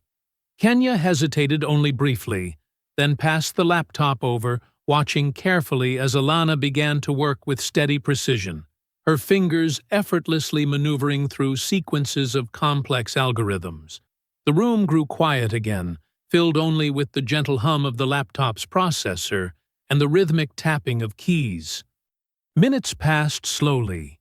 Each one waited heavily with anticipation until finally, without fanfare, Alana stopped typing, leaning back slightly with a quiet exhale. On the screen, a file opened, revealing neat rows of carefully recorded data. Names listed clearly alongside payment amounts, addresses, and meticulous notes. Alana's voice was quiet, but steady when she finally spoke, breaking the silence gently. "It's done." Kenya leaned forward, eyes wide as she absorbed the information now laid bare before her, the reality settling heavily upon her. Moss stepped closer, standing just behind her shoulder, his breathing deepening slightly as he scanned the screen, each entry painting a clear and chilling picture. City leaders, deputies, prominent business owners, each name meticulously documented alongside contributions that had funded the gang's terrorizing presence, with notes detailing the systematic plan to displace black residents and reshape entire neighborhoods. Kenya shook her head slowly, disbelief edging her voice with quiet anger. "This wasn't just crime," she whispered, voice hardening with every word. "It was policy." Moss moved back slowly, a deep frown etched across his face, his eyes clouded with anger and something darker, more personal. "They used our badge," he murmured bitterly, the realization cutting deep into his sense of duty and trust. "They took everything we stood for and twisted it." Tyrone had been quiet until then, standing near the back of the room, observing without comment, his silence an anchor in the swirling storm of revelations. Now he stepped forward slowly, his eyes calm but deeply intent on the screen. His gaze traveled carefully over each name, each payment, each address, seeing more clearly with every second the scope of what they faced. "This wasn't just about the baby," Tyrone said quietly, the weight of understanding settling deeply into his voice, quiet but resonant. The gang was a front. They weren't just attacking individuals. They were clearing the board for something bigger. His finger paused abruptly near the end of the document, the final entries listing someone whose involvement none of them had anticipated. Judge Raymond Culver's name appeared clearly, alongside detailed notes showing how he had systematically facilitated the gang's objectives from behind his bench. Dismissed charges, lenient sentencing, plea deals quietly arranged, investments carefully hidden beneath legitimate ventures, purchasing properties cheap from desperate families, fleeing gang intimidation. Kenya stared at the screen in stunned silence, her breath caught in a tight knot in her chest. "Judge Culver," she whispered incredulously, her voice barely audible, carrying the disbelief of someone betrayed deeply by a trusted figure. He played both sides. Moss sank into a nearby chair, his expression visibly shaken, the revelation striking deep and personal, unsettling the foundations of his trust. He struggled to find words, his voice strained with conflicted emotion. "That man gave the eulogy at my sister's funeral," Moss finally admitted, his words quietly heavy, echoing deeply with the betrayal of someone he had believed to be beyond reproach. The room fell into a deeper quiet, the gravity of Culver's betrayal sinking deeply into each of them, each processing the truth differently. Tyrone, however, stood unmoved, his expression unchanged, the same steady resolve reflecting clearly in his eyes. He stepped closer to the laptop, leaning forward slightly, examining the details with clinical detachment. "We take him too," Tyrone stated simply, without hesitation, his voice clear, firm, definitive. "Nobody's exempt from this. Everyone involved pays." Kenya met his gaze, silently acknowledging the truth of his words. Moss hesitated, clearly struggling with the emotional weight of what had been revealed, yet he knew Tyrone was right. The betrayal hurt deeply, personally, yet Moss understood, perhaps better than anyone, the necessity of confronting even the deepest betrayals head-on. The line had been crossed too far. Forgiveness was no longer a viable option. Judge Culver knew exactly what he was doing, Tyrone continued quietly, looking at Moss with understanding but uncompromising firmness. He manipulated the system, betrayed the trust we placed in him. He's complicit, just as guilty as anyone else on that list. This ends now. Moss nodded slowly, reluctantly, his acceptance coming hard, but finally complete. "You're right," he admitted quietly, his voice heavy but determined. "We can't let this slide. He must face consequences like everyone else." Alana reached out gently, placing her hand reassuringly on Moss's shoulder, silently acknowledging the depth of his struggle, offering quiet support. Kenya carefully copied the encrypted list, securing the data meticulously, ensuring no part of it could disappear or be compromised, aware more than ever how critical every piece of evidence was now. As the gravity of what they'd discovered settled fully into the room, a silent understanding passed between them, a silent resolve, shared determination that justice would finally, irrevocably be served. No more excuses, no more hiding. The truth had finally emerged, stark, undeniable, and the city's reckoning had only just begun. The warehouse loomed ahead, a monolith of steel and concrete nestled within the industrial sprawl of the city's forgotten outskirts. Its exterior bore the wear of years, yet the fortified fences, surveillance cameras, and guarded entrances spoke of its current, clandestine purpose. Inside, it functioned as the gang's financial heart, a laundering hub where illicit gains were cleansed and funneled into legitimate fronts. Tyrone, Kenya, and Moss stood concealed in the shadows of a derelict building across the street, the glow of the warehouse's security lights casting long, distorted silhouettes. Each carried the weight of the mission ahead, their expressions a blend of determination and the steely calm of those who had faced danger before. Kenya adjusted the strap of her backpack, the tools within ready for the digital warfare she was about to wage. Moss checked his sidearm, the familiar weight a reminder of his years in the force, now turned against those who had corrupted it. Tyrone surveyed the perimeter, his mind mapping out the assault with the precision of a seasoned operative. "We move on my signal," Tyrone murmured, his voice barely audible over the distant hum of machinery. "Kenya, once we're inside, head straight for the server room. Moss, you're with me. Neutralize any threats and secure the main floor." They nodded in unison, the plan etched into their minds.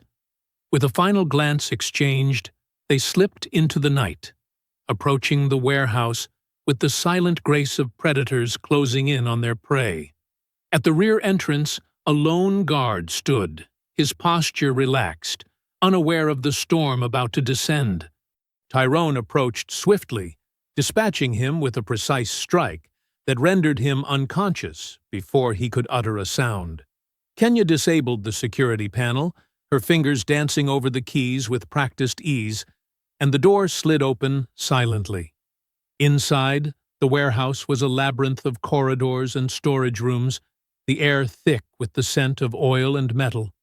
They moved with purpose, each step bringing them closer to the core of the operation. Suddenly, the overhead lights flickered and died, plunging the interior into darkness. Kenya had initiated the power cut, a prelude to the chaos that would follow. Emergency lights bathed the corridors in a crimson glow, casting eerie shadows that danced along the walls. From the depths of the warehouse, the sound of hurried footsteps and shouted commands echoed, a sign that their presence was now known. Tyrone and Moss pressed forward, engaging the first wave of guards with lethal efficiency. Fists met flesh, and the air was filled with the sounds of combat as they carved a path through the opposition. Kenya reached the server room, its door secured with a biometric lock. She retrieved a device from her pack, attaching it to the scanner. Within moments, the lock disengaged, and she slipped inside, the hum of servers greeting her.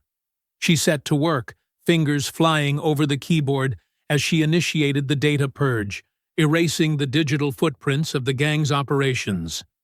Back on the main floor, Tyrone and Moss faced a formidable adversary, a towering enforcer whose sheer size was matched only by his brutality. The fight was intense, a brutal exchange of blows that tested their limits.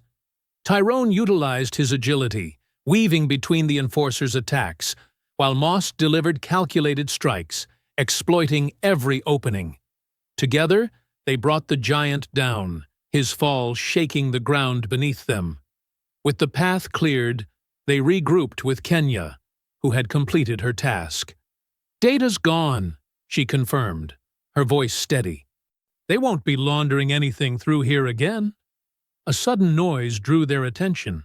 A door at the far end of the corridor burst open, and Cal and Grady emerged, weapons drawn, their expressions a mix of fury and desperation. The final confrontation was at hand. Tyrone stepped forward, his gaze locked onto Cal. "It's over," he declared, his voice echoing through the corridor. "You can't hide behind your money or your connections anymore." Cal's sneer twisted into a snarl as he raised his weapon, but before he could act, a shot rang out. Moss had fired, the bullet striking Cal's hand, causing him to drop his weapon with a cry of pain. Grady lunged forward, but Tyrone intercepted him, their bodies colliding in a violent struggle. The fight erupted then, fierce and unforgiving, brutal in its immediacy. They exchanged heavy blows, Grady's punches driven by panic and fury, Tyrone's counterattacks fueled by disciplined anger, and a precision honed in combat. Blood spattered onto the ground, droplets mixing indistinguishably with oil and dirt. Grady grabbed a heavy wrench, swinging it violently toward Tyrone's head, the metal grazing his shoulder in a flash of pain that sharpened his focus even more clearly. With relentless calm, Tyrone pivoted, striking Grady's wrist sharply, disarming him with a methodical precision. Another blow to Grady's jaw sent him reeling backward, stumbling against the hood of a rusted pickup, gasping for breath. Tyrone moved in swiftly, gripping the collar of Grady's jacket, forcing him to face the consequences that waited just beyond this moment. "You can't outrun what you did, Grady," Tyrone growled, his voice even, relentless. "You won't bury this. Not ever again." Grady snarled defiantly, spitting blood onto Tyrone's sleeve, his desperation morphing into reckless aggression as he suddenly lunged forward, slamming his forehead violently against Tyrone's temple. The impact exploded with blinding intensity, sending a sharp, white-hot jolt of pain tearing through Tyrone's vision, causing him to stagger momentarily, releasing his grip just long enough for Grady to wrench free. Taking advantage of the fleeting opportunity, Grady threw a frantic punch into Tyrone's ribs, landing with enough force to draw a ragged breath from deep in Tyrone's chest. Pain surged through his side like molten lead, but Tyrone's instincts, honed from years of warfare, propelled him back into motion immediately. He turned fluidly, delivering a hard elbow strike to Grady's throat, forcing him backward, choking and gasping, eyes wide with sudden panic. But Grady was cornered and desperate, his instincts reverting to raw survival, adrenaline pushing him past rationality. Snatching up a length of rusted chain from the cluttered workbench nearby, he swung it wildly, the heavy links whipping through the air, slicing brutally across Tyrone's forearm, tearing fabric and flesh in a sudden burst of crimson. Tyrone recoiled briefly, the sensation searing and jagged, yet it only heightened his resolve, pulling him further into the zone of controlled rage. Ignoring the sting, Tyrone advanced again, his movement precise and lethal, dodging the chain as Grady swung again, the metal missing by mere inches, crashing into the side of an abandoned vehicle with a deafening clang. Tyrone closed the distance, grasping Grady's wrist with calculated force and twisting sharply until the chain fell from Grady's grip, clattering uselessly onto the oily ground. Grady roared in frustrated agony, lunging again, tackling Tyrone into the metal shelving stacked haphazardly with greasy engine parts. They collapsed together, bodies tangled, wrestling fiercely amid the debris of broken tools and twisted metal. Grady reached desperately for a nearby screwdriver, his fingers wrapping around the handle, thrusting it upward toward Tyrone's chest in a vicious, final effort to kill. Tyrone reacted instantly, blocking Grady's wrist inches from his heart, muscles straining with the sheer exertion of resisting Grady's frenzied strength. Locked in a brutal, trembling stalemate, Tyrone summoned every ounce of his strength and training, driving his knee upward sharply into Grady's exposed ribs. The audible crack echoed through the yard, and Grady gasped sharply, his grip faltering, allowing Tyrone to force the screwdriver away. With his opponent momentarily weakened, Tyrone pushed off the debris-strewn floor, hauling Grady upright and driving him forward relentlessly into the hard edge of a metal workbench. The impact shook the bench violently, scattering bolts and nails across the ground. Grady groaned in pain, yet still fought blindly, grabbing for Tyrone's throat in a last, feeble attempt to choke out his victory.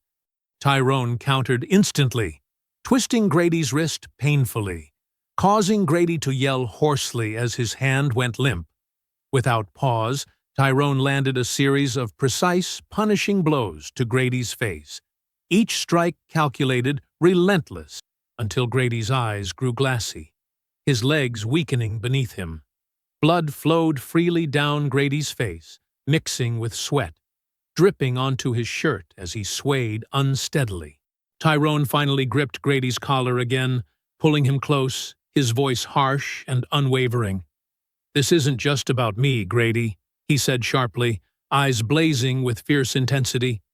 "This is for every person you ever terrorized, every life you tried to ruin. You'll never outrun their voices. They're coming for you, even if it's through me." Grady's defiant glare flickered with uncertainty and finally crumbled entirely as the sounds of approaching sirens filled the mechanic's yard, the wail growing louder and closer with each passing moment. Tyrone held Grady firmly, watching as flashing red and blue lights cascaded through the chain-link fencing, flooding the scene with stark, unforgiving illumination. Moss was first through the gate, his expression stern yet deeply satisfied, his eyes briefly meeting Tyrone's with understanding forged through shared struggle. Uniformed officers followed closely, weapons drawn but held steadily, their movements swift and decisive as they surrounded Grady, cuffing him securely, reading his rights with mechanical precision. Kenya appeared just behind Moss, a determined expression etched onto her face, holding the documents she had painstakingly prepared, each page secured and accounted for. She watched closely, knowing too well how easily justice could slip away into darkness. She had prepared for this moment, ensuring every piece of evidence would hold firm against pressure or corruption. Tyrone stepped back slowly, watching as Grady was pulled roughly to his feet and led toward the waiting squad cars. The sirens gradually faded into silence, but the weight of what had just occurred lingered heavy and profound, pressing down upon them all. Tyrone exhaled slowly, the adrenaline fading now, replaced by a quiet, resilient resolve. As Grady was driven away, Kenya approached Tyrone quietly, her voice steady but carrying the emotion of personal triumph and relief. "He won't walk away from this," she assured, looking directly into Tyrone's eyes. "I made sure every report, every detail, every single word sticks. No one can erase this, not anymore." Tyrone nodded slowly, acknowledging her words with quiet respect. Moss joined them, his expression somber, thoughtful. The lines of his face deepened by years of frustration and restraint finally breaking through. "It's taken too long," Moss murmured quietly, his voice thick with unspoken regrets. "Years of watching this city drown in fear, knowing men like him were protected, hidden in plain sight. But tonight, we finally broke that chain." Kenya laid a gentle hand on Moss's shoulder, understanding passing silently between them. "And we'll keep breaking it until there's nothing left to hide behind," she promised firmly. The mechanic's yard slowly emptied, leaving only the quiet whispers of what had happened there, the echoes of a confrontation years in the making. Tyrone stood with Moss and Kenya for a long moment, their silence no longer one of helpless waiting, but of measured certainty. A promise that justice was not just a hope. It was finally a reality taking form, tightening steadily around those who thought themselves beyond reach. The courthouse steps had never borne the weight of so many truths unveiled at once. Weeks had passed since the final raid, but the shockwaves it unleashed continued to ripple across every corner of the city. A city once ruled from the shadows was now being forced into the light, one name at a time. The news coverage hadn't slowed. If anything, it had gained momentum, swelling with each indictment, each unsealed affidavit, each testimony that traced the gang's influence like a rot through the walls of public trust. People no longer looked at the city's leadership with passive familiarity. They looked with suspicion, with awakened scrutiny, and most of all, with memory. They remembered the silence after each murder, the lack of answers after each eviction, the endless excuses after every lost son, brother, or neighbor. Now, the silence had cracked. Grady and Mick were the first to go down. Their charges ranged from drug trafficking to aggravated assault, extortion, attempted murder, and conspiracy to commit domestic terrorism. The evidence Kenya secured, paired with Tyrone's groundwork and the surveillance Moss had built over years of quiet resistance, formed an unbreakable chain. There would be no plea deals, no last-minute favors. The court froze every asset linked to the shell businesses they operated, seized their vehicles, and demolished the warehouse within days of the verdicts being announced. Cal, though slower to fall, eventually met the same fate. His lawyers fought with venom, calling the charges politically motivated, even daring to cast him as a victim. But the city wasn't listening anymore. They had heard his voice on the leaked calls, mocking the pain of his victims. They had seen Alana's bruised face on the courthouse camera, standing beside her husband without flinching, and they had watched the tears of the store owners and displaced families who testified before a grand jury with the kind of grief that could never be rehearsed. His bail was denied, his sentencing hearing loomed, and few believed he'd ever walk free again. But it didn't end with them. The list Alana had decrypted became a roadmap, not just to crime, but to complicity. Judge Raymond Culver's name echoed like a betrayal across every channel the day his arrest was announced.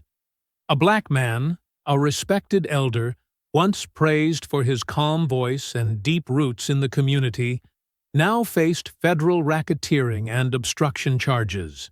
Years of decisions were pulled into review.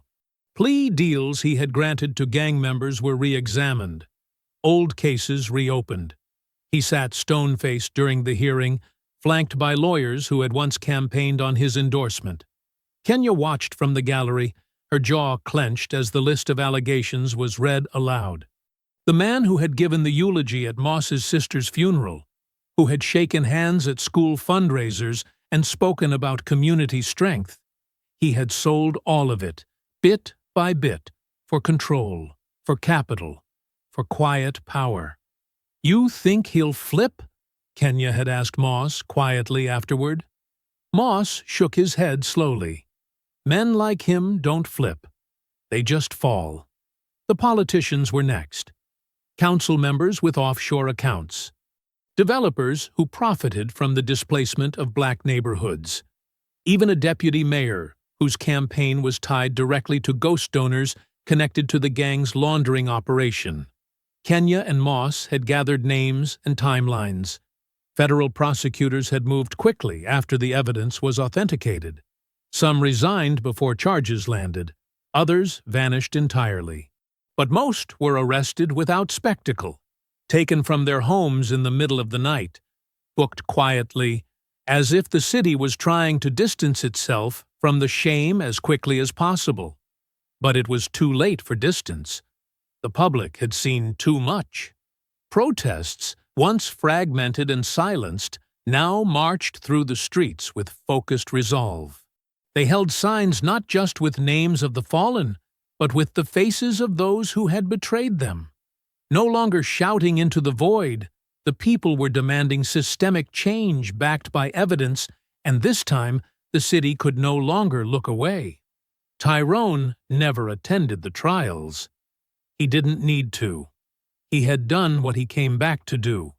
Most days he spent in quiet repair, rebuilding the back porch, helping a neighbor patch up a roof, or simply sitting beside Alana as she read in silence, her head resting gently against his shoulder. They didn't talk about the baby often, but the pain had settled into something less jagged, something that lived between them, not as a wound, but as a quiet, sacred bond. The memorial in their yard remained untouched. The folded blanket never moved, the soil beneath it freshly turned once every month. Kenya kept working cases. She wasn't done.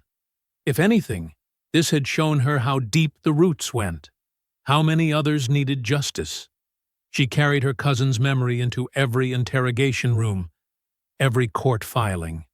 Moss was at her side through all of it, quieter now, but resolved. He had waited years for this storm to break. Now that it had, he wasn't letting the sun go down on it too soon. One evening, Alana stood by the window, watching the sun set behind the distant skyline. Tyrone approached from behind, placing a gentle hand on her back, and for a long moment they just stood there in silence, breathing in the stillness. "I'm not angry anymore," she said, her voice soft but clear. Tyrone nodded. "Neither am I." It didn't mean they had forgotten. It meant they had survived.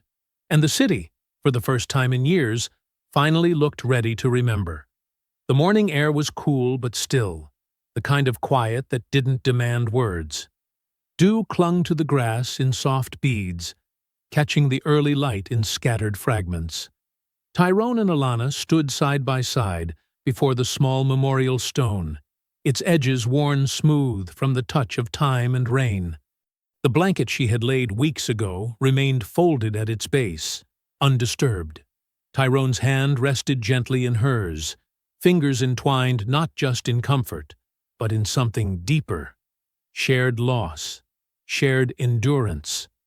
Alana's eyes didn't blink against the wind as she reached up and placed her palm against his chest, feeling the slow, steady beat beneath her hand. Her voice was quiet, but steady. "It's over." Tyrone stood still for a moment longer, his eyes fixed on the name etched in stone. His voice was low, measured, and not without grief. "No," he said softly, "but it's quiet now." They didn't stay long. They never needed to. The act of coming together, of standing as one before what they had lost, wasn't about ritual. It was about marking the space, reclaiming it from violence, from silence, from fear. They turned together, walking back toward the car without speaking again. What needed to be said had already been carried there in the weight of their silence. In the weeks that followed, the headlines continued. Kenya Rollins, after years of going unheard, was promoted to lead the newly formed anti-corruption task force, her name spoken now with respect instead of resistance. Moss submitted his retirement papers not long after, choosing peace while he could still enjoy it. He left with no press conference, no speech, just a box of files and a look in his eyes that said he had given enough. Cal, Mick, and Grady all faced federal indictments. Their mugshots flashed across news tickers, stripped of swagger and menace. Judge Raymond Culver was indicted last, his fall the most symbolic, the most bitter. He pled not guilty. No one believed him. The city didn't heal overnight. No streets were renamed, no grand statues erected.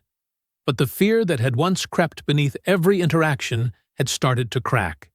Meetings filled, petitions circulated, eyes stayed open. And slowly, block by block, the town began to shift. Not fixed, but exposed.